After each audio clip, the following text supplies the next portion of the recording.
He didn't just give it to me. He made me audition. He made me go through callbacks. But once we determined I was the perfect husband, once we determined I was Rob Radstock in America and in Canada, he flew me to Toronto. We shot 3 hours north in rural Muskoka. It is kind of the classic horror trope in some respects about, three couples, each for their own reason, go to a meetup group, trying to mix things up, trying to spice things up.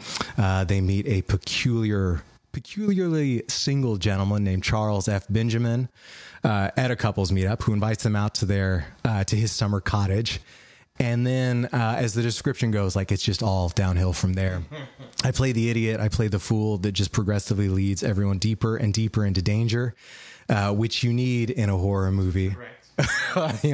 But he doesn't realize it until it's far too late. Hey, what's up, Vox and Hops heads? I'm Matt, the vocalist of Cryptopsy and the host of the Vox and Hops Metal Podcast, brought to you by Sound Talent Media and Evergreen Podcasts, where I sit down with fellow metal musicians, talk all about their lives and music while sharing killer craft beers. Hope you had an amazing week. I most certainly did. This Vox and Hops episode is presented by Heavy Montreal.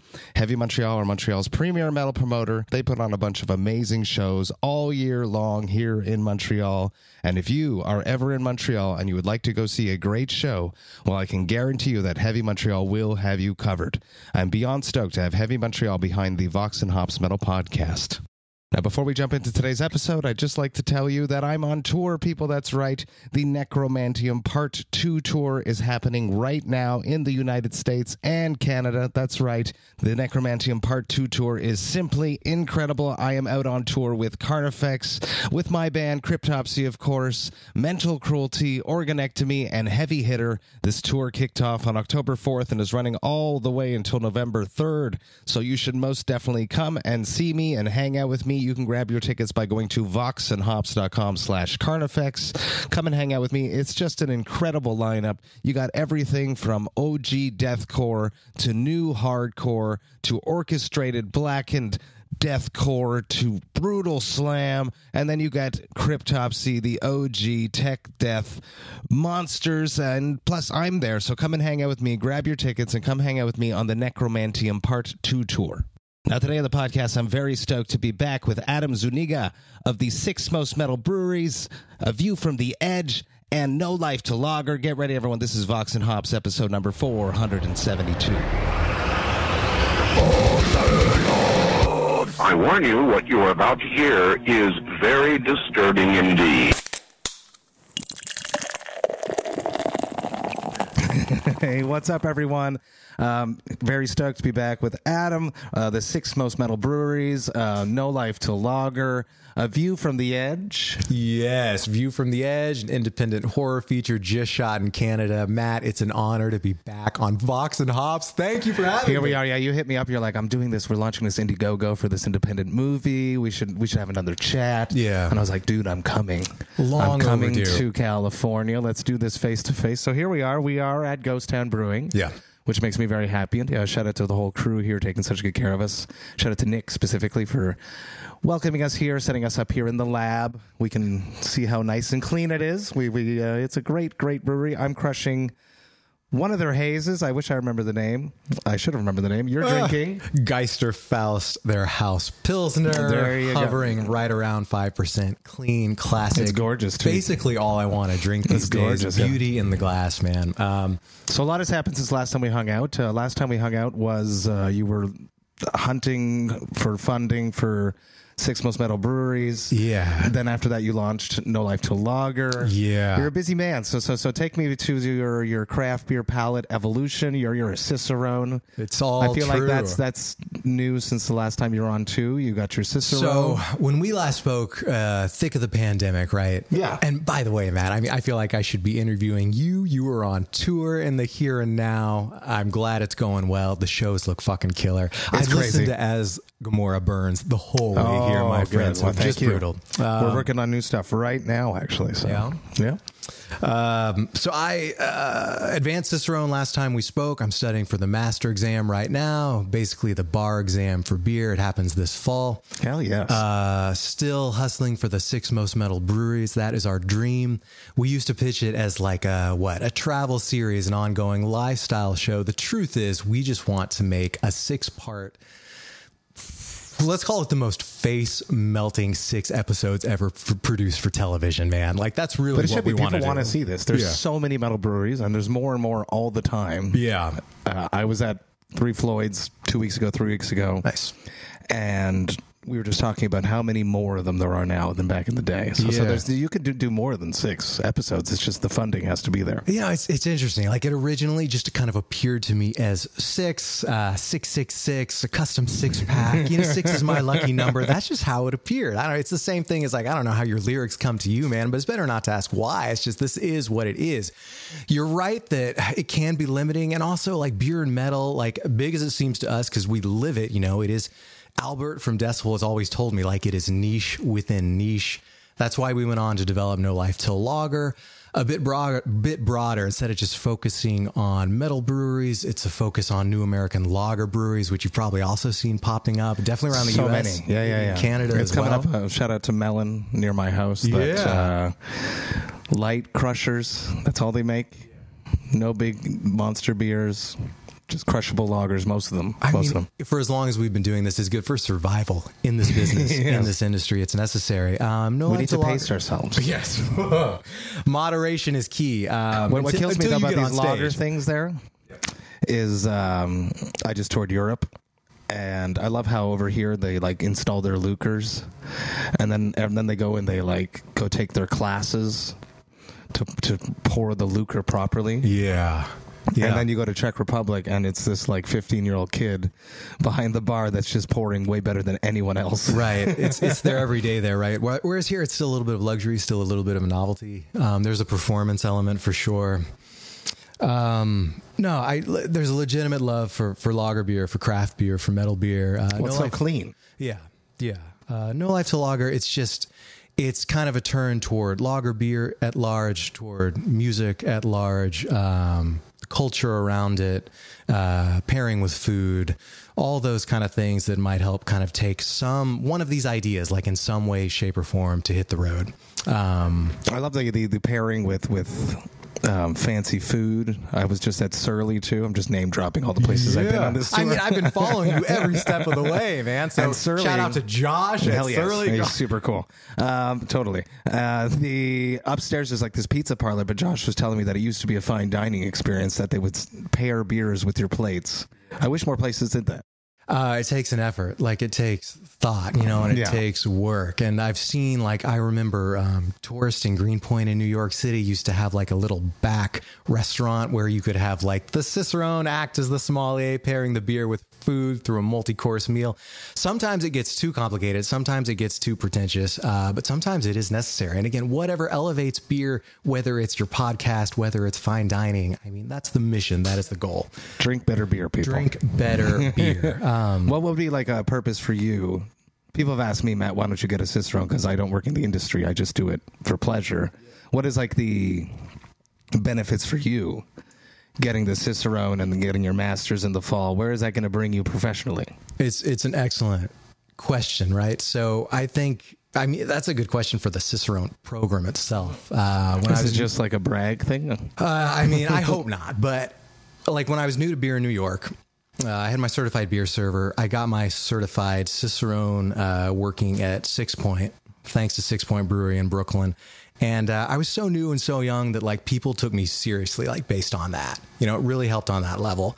Most breweries don't necessarily like endorse or support past the certified level. So when I went to advanced, like I haven't necessarily seen that. It's part of the pitch for all these shows and misfit ideas. I am an expert. Yeah, I guess. But because my wife is the producer of the podcast, and she's always like, maybe you should do it just because you would, have that credential. It can help, but so far the advance has been for bragging rights. The master exam is such a commitment, such an investment. Like I don't want it to be for bragging rights. I want to see it translate to something in the real world.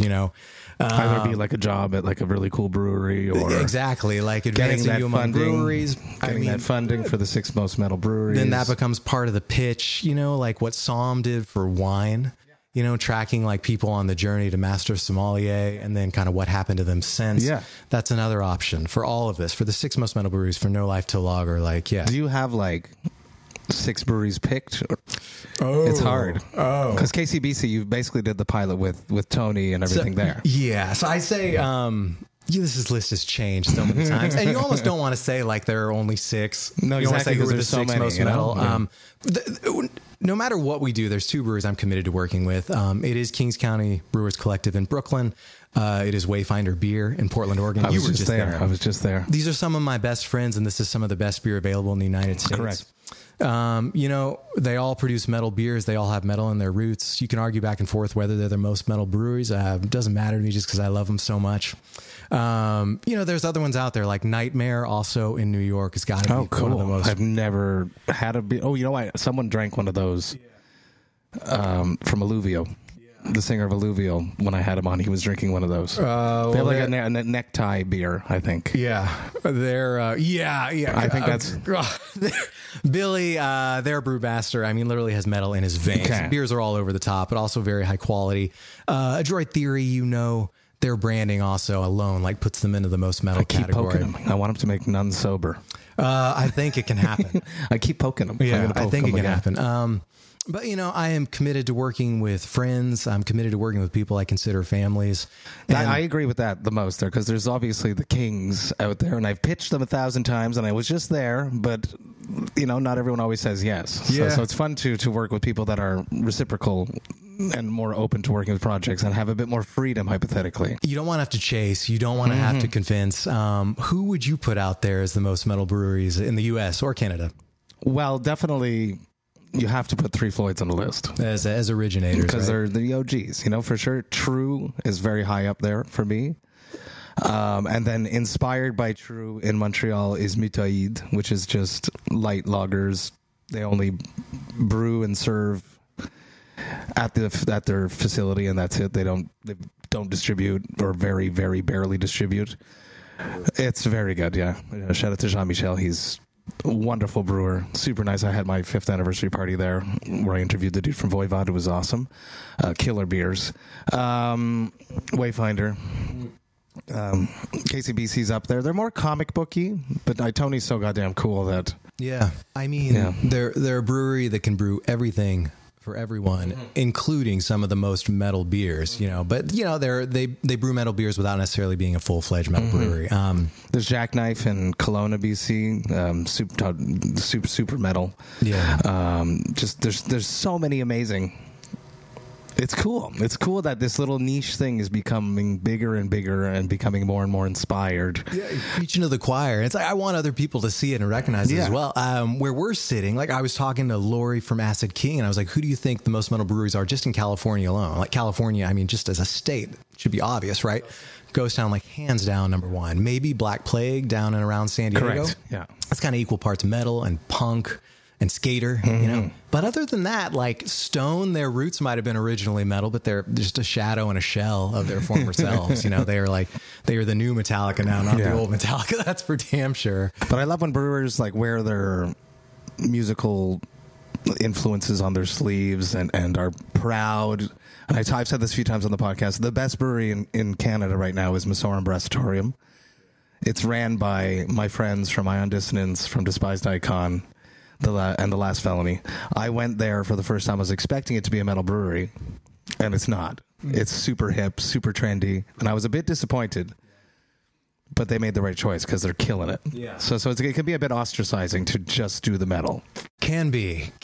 I'm curious, man. Like, do you see it as a reciprocal relationship? Like, I've found that the musicians like you, like Lori from Acid King, everyone knows Dave Whitty, Chris Dodge from Trappist. You all really seek out your local brewery, your craft brewery, like when you're touring. Oh, it's a plan. I know where I'm going. It's very important. And I see it every step of every tour you're on, man. It's important. I like to first get away from the venue and get away from the package, the tour people, like just to have my own thing. It used to be just going for a walk in the woods by myself. I would like open Google Maps and like walk towards the green. Now I open up Google Maps and I plan out which brewery I'm hitting, and people come with me because beer is fun. Yes, beer is fun. They know good beer will follow.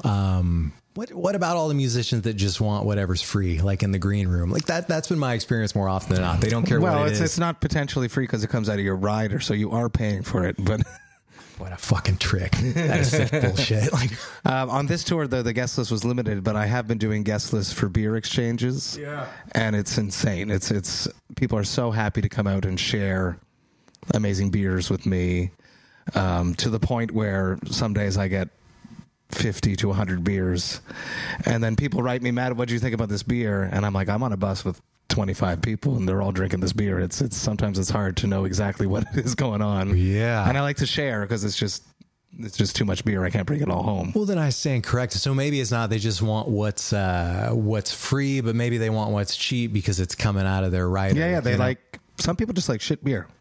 They're used to it. They drink the same amount of it every time and they know what they're going to feel like.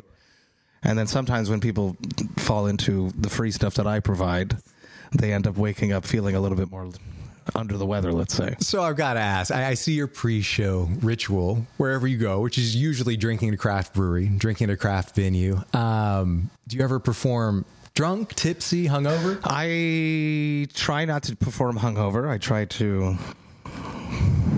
set my limits and be a responsible adult. I do like performing tipsy to a certain point because it really helps me be a better front man. It sort of like cuts down any apprehension of being the front man and putting on this extra performance.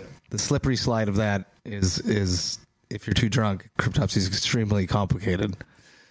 And then you mess up. And I apologize to the second night of Toronto people because there was a little bit of I was a little bit too loosey-goosey. But I had so many friends there. I went to a taco place in a brewery for lunch that day. That was great. And then I did an interview with AP Reacts there. And then my friend Craig from the BAOS podcast came out from Hamilton to see me. And we went to another bar, and I basically came back and put my pants on and stepped on stage. And I was a great front man, but I don't know. I was doing a hey, but not on time. And so it is technical death metal for a reason. Right. You gotta stay sharp. Yeah, you got to stay sharp. So I tried. That's what we're trying to find, the sweet spot of not headlining and when is the cutoff point that you have to stop drinking and get back onto water, take a nap. And then, you can drink after the show. Yeah. Which, that's my next question. Do you do that as well? Like, what's the after show ritual? It's sort of much more zen. I feel like the beers go in easier in the afternoon. After the show, I feel a little bit more tired. We're out on a 5 to 7 week tour. Yeah. We're a bit pooped. Yeah. I bet. Talk to me about this movie. How did you end up in a independent Canadian movie? So right, Canadians need to support weird Canadian art, which is why I wanted to talk to you. And this is among the weirdest Canadian art I've ever seen, I think, that's going to come out. But it is related to the 6 Most Metal Breweries. I met our writer, our director, our producer, Michael Lippert, shooting our beer parody of The Crow for the 6 Most Metal Breweries. So that was filmed at Lucky 13 Saloon in Brooklyn, as well as Adroit Theory, our friends in Virginia. I reached out to Trauma Entertainment, who you probably know from The Toxic Avenger. And so longest running independent studio in and around New York City to date, right? They never have any budget. People do it for passion. I mean, that's the thing with beer, with entertainment, with music, man. I mean, it's like the life of an actor is not, for the 99%, it is not glamorous. You just do it because you love it, or you do it because you want to be a part of something. It's the same working in beer. You believe in it. Exactly. So Troma, what they did was offer a contact, and that was Mike, who could help with VFX. Mike also led us to Kelly Polk, who worked with Troma, who is a very talented art director, and they helped us stage The Crow and bring it to life in the venue, in the back room where bands perform at Lucky 13 Saloon. And for a brief moment, it was Eric Draven's apartment, and it was fucking awesome. So that's sick. I kept in touch with Mike throughout the years. He followed my projects. I followed his. At one point, he reached out asking if I wanted to play the perfect husband named Rob Radstock in his upcoming feature, View from the Edge. My wife would probably differ, but I guess Mike saw me that way. So he didn't just give it to me. He made me audition. He made me go through callbacks. But Really? once we determined I was the perfect husband, once we determined I was Rob Radstock in America and in Canada, he flew me to Toronto. We shot 3 hours north in rural Muskoka. It is kind of the classic horror trope in some respects about, three couples, each for their own reason, go to a meetup group, trying to mix things up, trying to spice things up. They meet a peculiarly single gentleman named Charles F. Benjamin at a couples meetup who invites them out to his summer cottage. And then, as the description goes, like, it's just all downhill from there. I play the idiot. I play the fool that just progressively leads everyone deeper and deeper into danger, which you need in a horror movie. Correct. Yeah. But he doesn't realize it until it's far too late. How bloody do you get? So I will say Rob gets off kind of easy compared to everyone else. Maybe his wife, Kate, as well. I think people are going to watch this once it does come out and be like, holy shit, like, what the fuck is about to happen to Adam?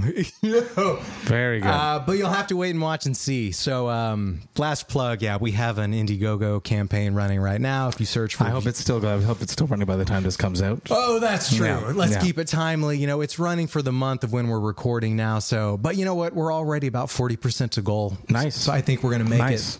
It's on there under View from the Edge. It's on there under micro budget indie Canadian horror seeks funds to finish, So I think we'll get there. And with any luck, by the time this comes out, we'll be looking at a premiere later this fall, right in time for Halloween and Devil's Night. Is it going to be in Toronto or is it going to be... I think there'll be both. I'm sure there will be a Toronto celebration, a New York celebration. You were based in Montreal, correct? Yeah. So maybe we'll join you there, my friend. You should. Get it into Fantasia at least next year, which is a huge, weird...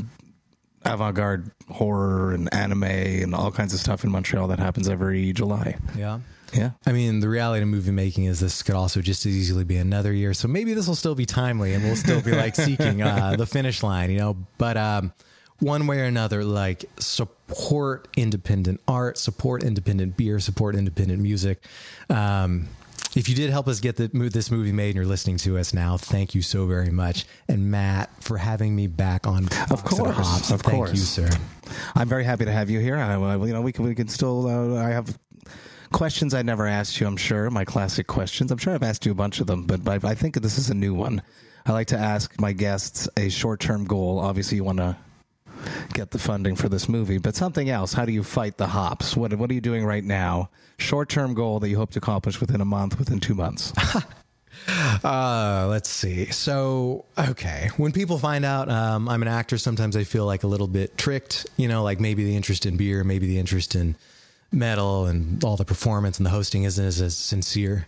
But I think the reason I love beer so much, I'm so in gratitude for it, it's because it gave me a sense of survival, a sense of place, a sense of work, while being able to keep a finger in a toe, in the acting game, so my goal right now that I'm looking to really kind of change and better my life in the next couple months, now that I'm kind of back in the Bay Area where we're recording at Ghost Town, is to find another craft brewery to call home. That's what I'm really looking for, otherwise, yes, I want to get this movie made.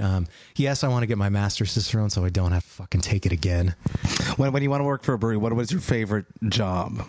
Like a brand ambassador or more? Sales? It's not sales. Sales is a secondary career, I think, for everyone.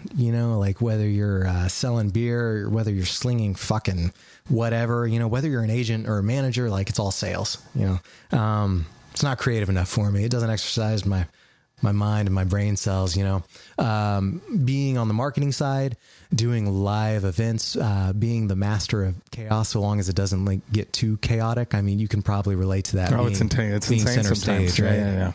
Yeah, that I really people always enjoy. expect you to be on. Yeah. No, and I do like to turn it on. I do like to be that guy. So yeah, finding another brewery to call home. It's really important to me to represent a product I love and respect at the end of the day. So that's a short-term goal.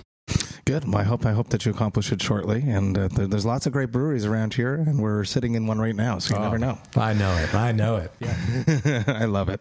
Not even a question, maybe just a shout out to Cosmic Eye since you're wearing the I'm t-shirt. wearing a Sam. I love you, Sam, if you're listening. Yeah, much love to you, Sam. Yeah. I wanted to get this in here because like as many metal breweries as it seems like there are, and as craft beer seems like it's still growing if you're in it, there's a lot closing as well. Correct. Bone Up Brewing is another one that just went south in Boston, just outside Boston. And then Cosmic Eye.